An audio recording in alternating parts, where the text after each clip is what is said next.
জি, আমরা যে অভিযোগ দেওয়ার চেষ্টা করেছি এগুলো সুনির্দিষ্টভাবে যে বা যেখানে এই কর্মকাণ্ডের সঙ্গে যাকে গুম করার ক্ষেত্রে সংযুক্ত ছিল সেটাই আমরা দিয়েছি। এরপরে বাকিটা যদি সংশ্লিষ্ট ইনভেস্টিগেটিং অফিসাররা তদন্ত করে কমন রেসপন্সিবিলিটির জন্য অন্যদেরকেও আসামি করতে চান, ডেফিনেটলি তারা আইন অনুযায়ী সেটা করতে পারবে। তার মানে সাবেক স্বরাষ্ট্রমন্ত্রী জিয়াউল আহসান, সাবেক আইজিপি, তারপর মনিরুল ইসলাম, এরা একদম সুনির্দিষ্ট। জি, আমরা সুনির্দিষ্টভাবে এবং র্যাবের ইন্টেলিজেন্স উইং, বিশেষ করে র্যাবের 1, র্যাব 4, র্যাব 7, র্যাব 11 তাদেরকেও আমরা সুনির্দিষ্টভাবে অভিযুক্ত করেছি।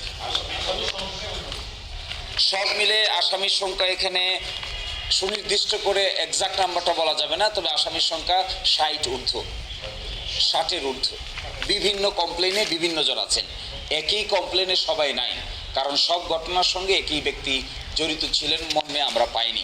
আমরা কিন্তু প্রাথমিক একটা ইনভেস্টিগেশন করার চেষ্টা করেছি ব্যক্তিগতভাবে, এবং যতটুকু নিজেদের সামর্থ্য আছে সেটাও আদালতের সামনে আমরা পেন ড্রাইভের মাধ্যমে সফট কপিও আজকে ইনভেস্টিগেশন এজেন্সির সামনে জমা দিয়ে যাওয়া হচ্ছে।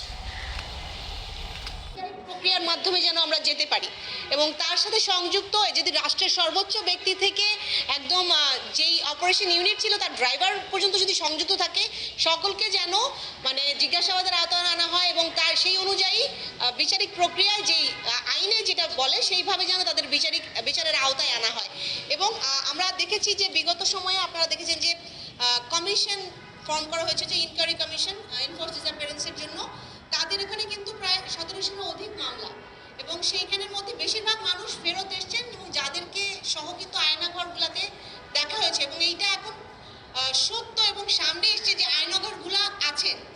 এবং শিশির মনির ভাই যেটা বললেন, আমাদের যে একজন ভিকটিম পারভেজ ভাইয়ের নাম কিন্তু র‍্যাব 2 এর একটা ওয়ালের মধ্যে লেখা। আমি জানি না এটা কবে কার লেখা ছিল, হয়তো এইরকম এভিডেন্সগুলো কিন্তু এখনো ছড়িয়ে আছে, যেই শতাধিক আয়নাঘর সারা বাংলাদেশে আছে।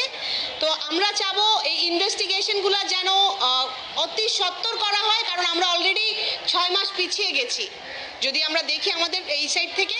তা আমরা চাবো অতি সত্বর এই ইনভেস্টিগেশনগুলো হোক, এদের সাথে জড়িত যেই ব্যক্তিরা তারা যেখানেই থাকুক, এখন কর্মরত র্যাবে বলেন, ডিজিএফআই বলেন, পুলিশ বলেন, ডিবিতে বলেন, যেখানেই আছে তাদের নামগুলো সামনে আসুক, এবং তার পরবর্তীতে আমরা জানতে পাবো অ্যাটলিস্ট আমাদের মানুষগুলা এখন কোথায় এবং তাদের সাথে কি করা হয়েছিল।